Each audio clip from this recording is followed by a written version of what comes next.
Audio Jungle. Good afternoon. Here is the national news from BGI TV Current. I am Maurire Rabila Lawal. First, the headlines. Tinubu in Ogun pledges to fast-track Nigeria's economic growth. FG reportedly leased ban on importation of vehicles by land borders. Fuel subsidy removal. FG saves 400 billion naira in 4 weeks. Operators. Inec to decide suspended Adamawa Rex Faith as police conclude probe. And on sports, FIFA puts Super Eagles in pot 1 as race to 2026 World Cup begins. Now the news in detail. President Bola Ahmed Tinubu on Thursday pledged to continuously work and quicken the process of Nigeria's economic growth and prosperity. Tinubu gave the pledge at the palace of the Alake and paramount ruler of Egbaland, Oba Adetutu Gbadebo, during a private visit.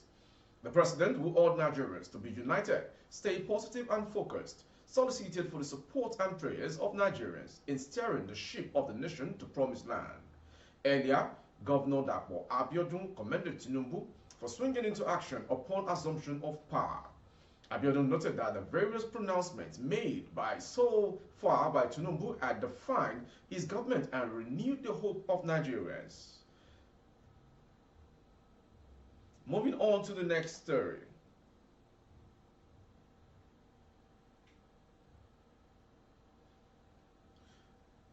The ban on the importation of vehicles through the land borders had been reportedly lifted by the Tinubu-led administration. Information report that the last administration had closed land borders between Nigeria and Cotonou, Benin Republic, and subsequently banned the importation of vehicles through that access.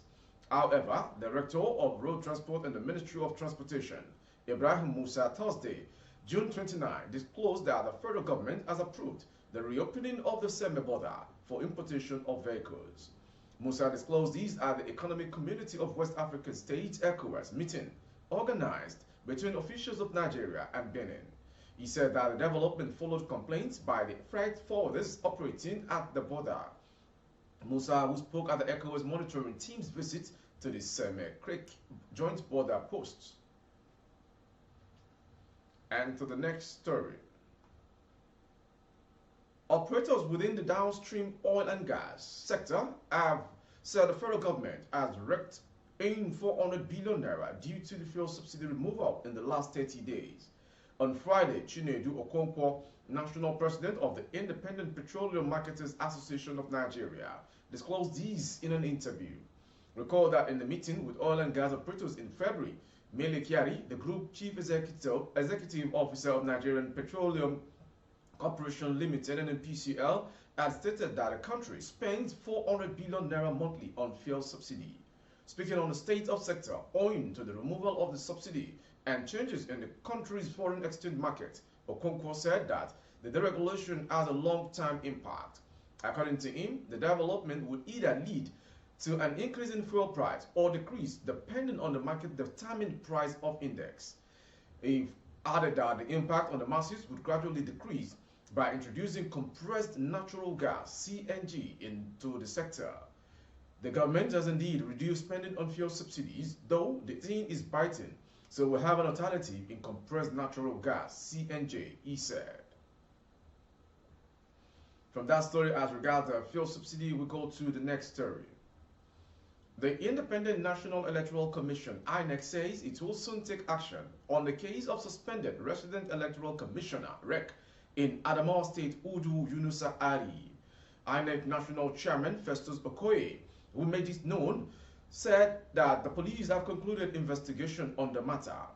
Okoye also said the electoral umpire has enough proof to establish a case against Yunusa Ari. In terms of the issue of the Adamawa REC, you are aware that the President of the Federal Republic of Nigeria suspended him before he exited office. And you're also aware that Ari had courted controversy after the supplementary election in Adamawa on April 15, 2023, when he announced Aisha Binani Dahiru of the All Progressive Congress (APC) as the winner of the dramatic poll while the collation of results was ongoing. The situation prompted Inec to nullify Yunusa's decision and suspended him while the President Muhammad Buhari ordered a full investigation on the Electoral Commissioner and the security personnel that were around him when they made the declaration as regards the election's result. In terms of the issue of the Adamawa wreck, you are aware that the President of the Federal Republic of Nigeria The Democratic Party, PDP, as the authentic winner of the drama poll. The Adamawa wreck, you are aware that the President of the Federal Republic of Nigeria suspended him before he exited office. And you're also aware that the Nigerian police force invited him to come and offer explanation relating to what has happened.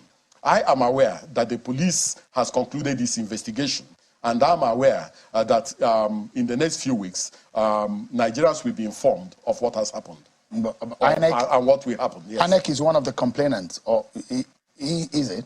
No, under the law, it is the responsibility under the law.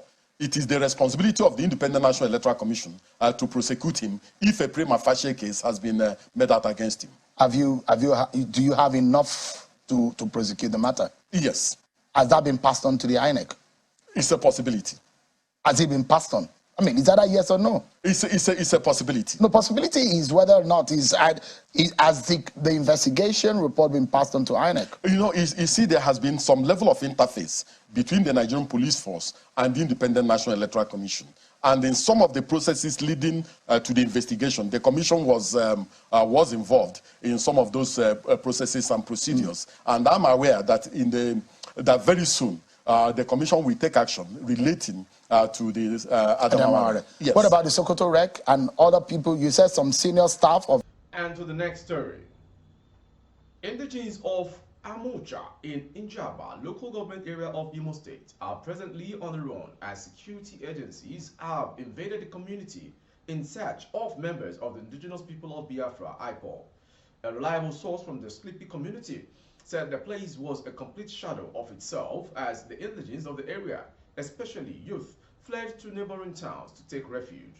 The source said the target of the security agents were mostly youth who were arrested and whisked away to unknown destinations. One of the fleeing residents who ran to avoid being arrested as a member of the pro-Biafra group, Onwumere Augustin, said he escaped death by whisker following the heavy sporadic shootings that rocked the once peaceful town. The security forces came to the town unexpectedly. They were just shooting sporadically and arresting youth from the villages, tagging them IPOB members. I was almost killed and I had to escape into the bush and stayed there for several hours before I ran away from Amocha. Same thing is happening in neighboring villages, or Muwere said. From that story from the east, we go to the sports story.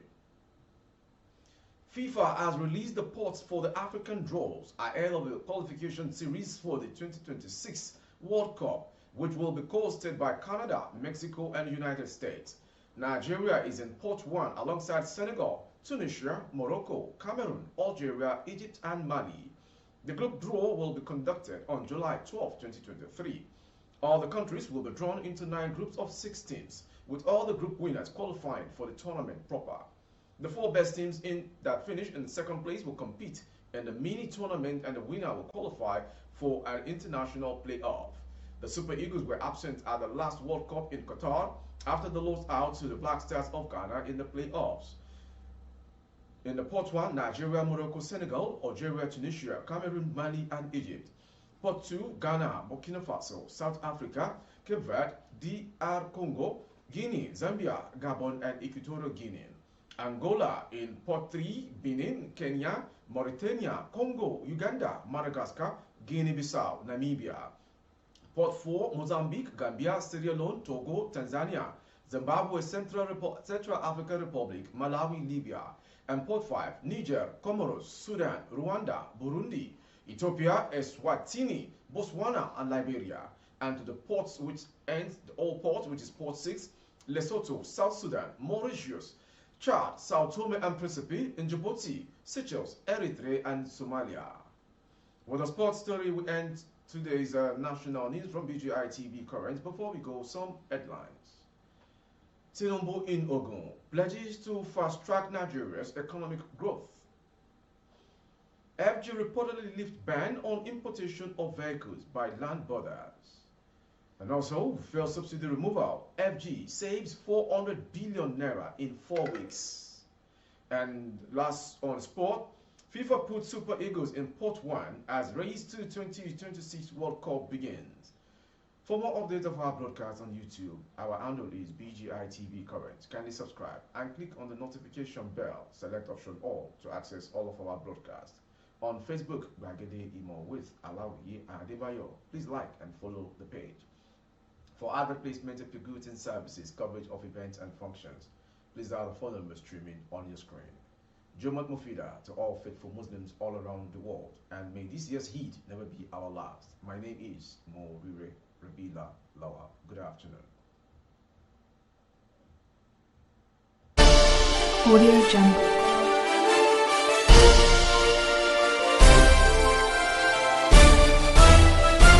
Audio Jungle.